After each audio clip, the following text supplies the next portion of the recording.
from wherever you're joining us. It is Mayegun live. Thank you. Meanwhile, as you are joining, remember, after reading the caption of the broadcast, read the description of the broadcast as well. Like it, share it. Invite your friends, invite your not so friendly friends, and tell them that Mayegun today, Mayegun is live. Simple as that. Now, tonight, we are supposed to probably like have our Sunday sermon, but we can have a blend of it in this chat this evening. So, a report among many other worrisome reports coming from Nigeria. And since, the effort, especially on Mayegun's Diary Political, is to, remind everyone that the only way an injustice can end, or the only way the injustice can be stopped, is when those who are not affected are louder than the victims. I think that was Benjamin Franklin. Is that his name? That's a quote from Benjamin Franklin. Injustice would end when the people that are not affected, when the unaffected are louder than the victims. Do you get that now? Meaning you don't have to wait to be a victim of a misgoverned country. Because what you have is when you have this terrible kind of leadership, poor governance, then you have a total breakdown of a law and order where the non-state actors, right, are just running amok, while in a disorganized, mismanaged society, you get to see that religion tend to be a very powerful tool that the ruling class have used for a while to keep people divided, violent, and while they continue their own looting. They've destroyed education anyway, so it is expected. So you don't have to wait to be a victim, right? Before you should speak up. And that's what we are doing on Mayegun's Diary Political. It's not like many of these things have affected so many of us directly, even though we have some of us here who have their own personal experiences from what Nigeria and a failed Nigeria has done to them. So let's get started. There is a woman, right, in Niger State. In fact, it is a community called Kasuwar Garba community in Niger State, a local government called Mariga local government area, right? So it was reported that a food seller, right, who is well known in the community, she's a food seller, meaning probably half of the community buys from her, right, was having probably an argument or a banter with our nephew, allegedly, because they said that one said or told her that, following the dictate of the Prophet Muhammad sallallahu alaihi wasallam, right, that he could marry her. Do you get it now? And she probably responded in a way, for example, which Muhammad, you're not serious, something like that. And they said, these Islamists, Islamic fanatics in that community, they pounced on her. Nobody could save her. Not that she's a non-Muslim, or she herself was a Muslim, but it was just a banter between, two families, I think, or same family members, or two members of a family, right? And that triggered these murderous, bloodthirsty Islamic terrorists in northern Nigeria. Because Nigeria is a place where people are willing to kill, right, for their God. And while they pray that the God should come and fight their battle for them.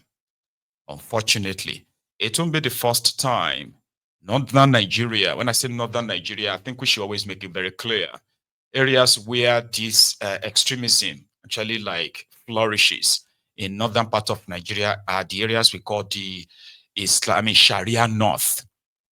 Okay.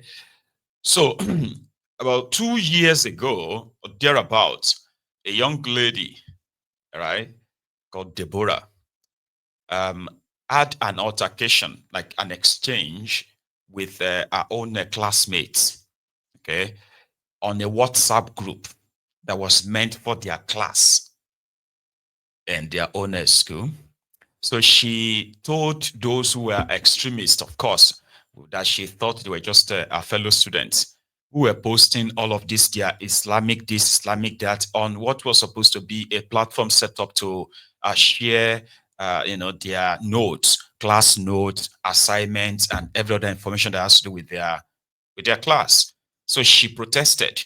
She said, "Why can't you guys just go and post this thing in other group, that Islamic group? Why are you posting it here?" That was her offense. They said she has blasphemed against their Muhammad, their prophet. And in that regard, she must die. These were students too. These were not illiterate. So the damages that the religion has done, especially in that northern part of Nigeria, is so extreme. But guess what? They also have what is called the political sort of like advantage. I'm talking about this Islamic extremist in northern Nigeria. Okay, Deborah was targeted the moment the moment she was spotted. They ran after her. These were students, supposedly educated children, right? They ran after her. She ran and ran and ran until she fell. When she fell, they pounced on her, beat her until she couldn't move. Those who were like the school security and the rest, they just looked away. Other students, they looked away. Everybody left her like she had committed one crime that if you want to save your own head, walk away. That is the idea. Blasphemy. A family member, right, was having a conversation with another family member. And then this Islamist drops it. I mean, if they dropped, and the next thing they pounced on her too. Nobody in the community could save her. Probably everybody feared them so much that they just watched it happen. They beat her until they burnt her like they did to Deborah. And of course, that will be the moment you are going to just like the silence of this mouthy, loudmouth, self-entitled northern political criminals. You're just going to experience an extreme silence. Their silence will be so loud and stinking as well, like it's so stinking. Their hypocrisy. So this young woman has been killed, like Deborah, our own killers. Nobody will look after, nobody will go after them. Nobody is even looking for them, right? But let's just put it in the record. Among the things that we never thought in a country that is running a democracy, that has government, stuffs like this will continue to happen. And there are people who have, like, they justify it. And I'm talking about those who have had the opportunity of being in higher political offices. There was a time that they were talking about that Deborah. Look at this tweet from this mofo. His name is Bashir Ahmed. Yeah. He was working for Tifnumbu, right? When they accused some 9 people in Kano, right, to be saved, because those ones, right, they were eventually arrested because they said something about Muhammad. Now, read this tweet. This tweet from this guy, right? This was in 2015, by the way. He said, "I can't pretend or keep silent. I support the death penalty for blasphemy. That is my belief, and I do not and will never support Save the Kano 9." Right? So he ended up spending 8 years as Bukwari's social media advisor. When the time of Deborah happened, right, some of these extremists, their old kind of like a post on similar issue started popping up, right? And for those who can, for those who are kind of like observant enough, right, you get to know that Nigeria political system has been hijacked and now fully in the control of extremists who have access to power. So you will see their hypocrisy when something like, like what happened in Uromi, which is also condemnable on its own, by the way, right? But you saw it was more or less like, Nigeria was going to break up. We need we need apologies, and we wanted to parade those people who did that on the streets, and the blah, right? But whenever they are extremists, because they don't want to offend them, they don't want to offend these, violent, murderous, Islamic extremists in their midst, because they are the same people they use to intimidate people during elections. People that can burn and kill people. I'm talking about even children, Al-Majiri, right? Once it is the shout of they should kill this person, blasphemy, right? A child knows that, a child right there believes that it is the right thing. So they were born into it, they were raised inside that, and condemning it. No, there is not condemnable. You will see some of them that are a little bit educated or even extremely educated, right? And then you see them use all these fancy big words to explain it away until it fizzles out. And everybody just forgets about it until it happens again to somebody else, like this woman in Niger State. So people will ask, justice for.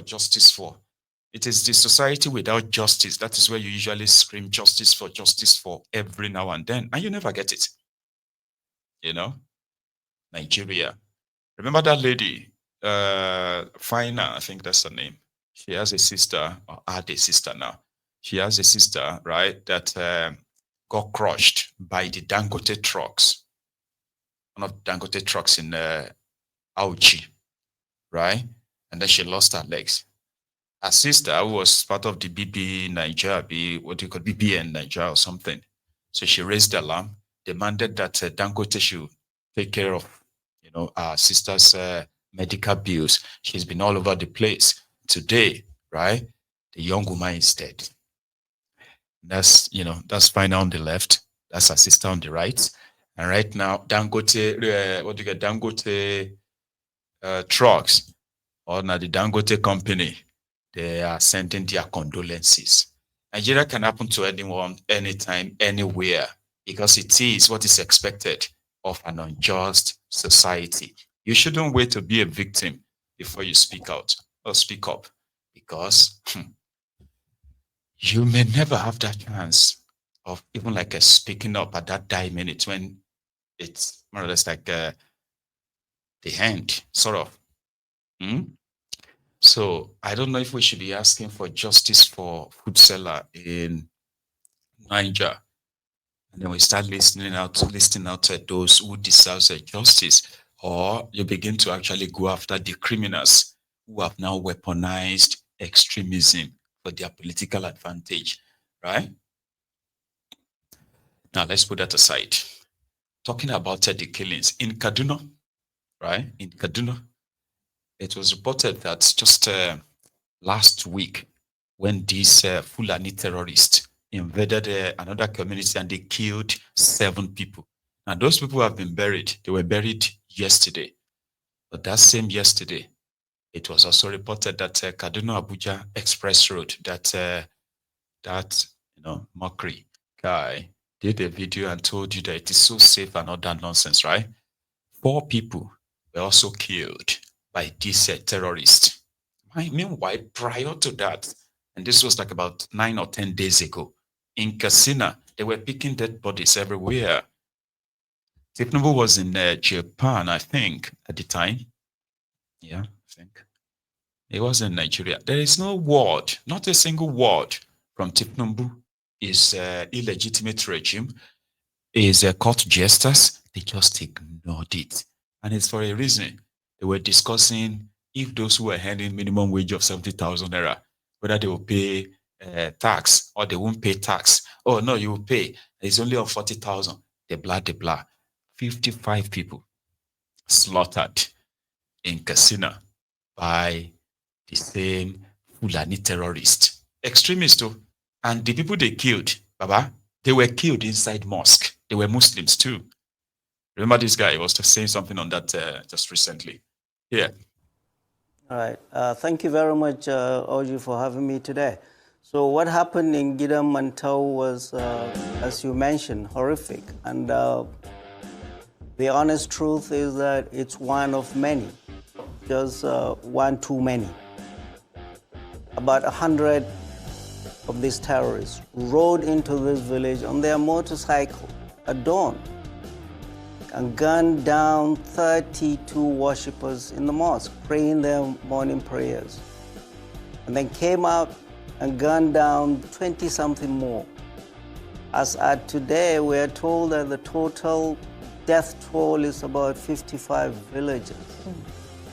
So, how can any human being make sense of this atrocity?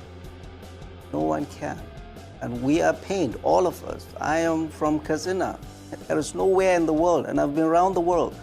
There is nowhere in the world I would rather be and spend my last days than in Kaduna. But this is where we were. So 100 terrorists on a motorcycle, 3 on each bike, rode into a village. One would ask, where is everybody?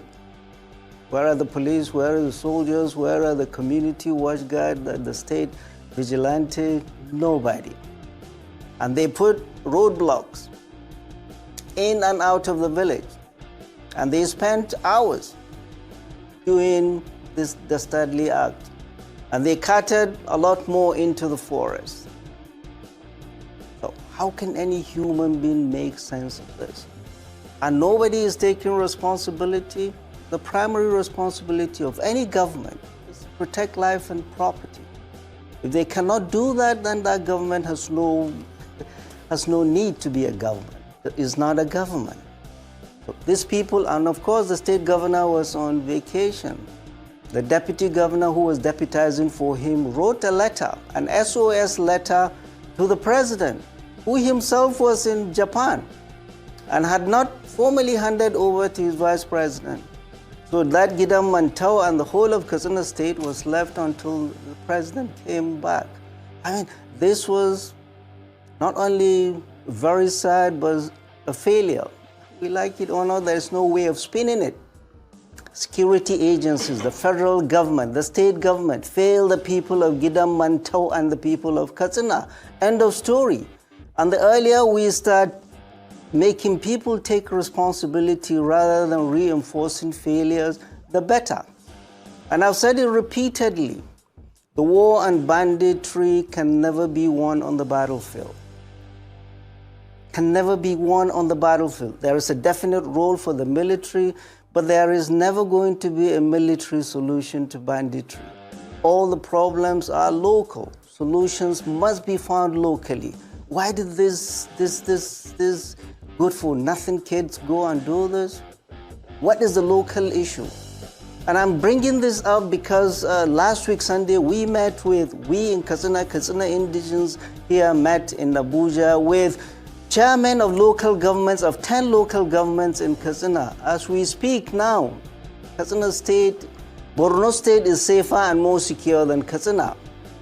24 out of our 34 local governments are under siege by bandits.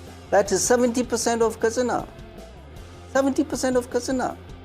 We met with 10 chairmen of local governments in 10 frontline states here in Abuja to hear what they are doing locally. And to be honest, I was very impressed with how a lot of these young chairmen were tackling security issues, unique security issues locally. The federal government and the state government and security agencies are not understanding the local issues, are bringing big plans from Abuja. That is why they haven't worked and will never work over the last several years. Importantly, you mentioned Security in Nigeria, we are thinking is buying drones, buying guns, buying bombs, buying this. No. The fuels of insecurity, no nation, Nigeria will never be safe if we don't take care of the fuels of insecurity. What are they? Poverty, hunger,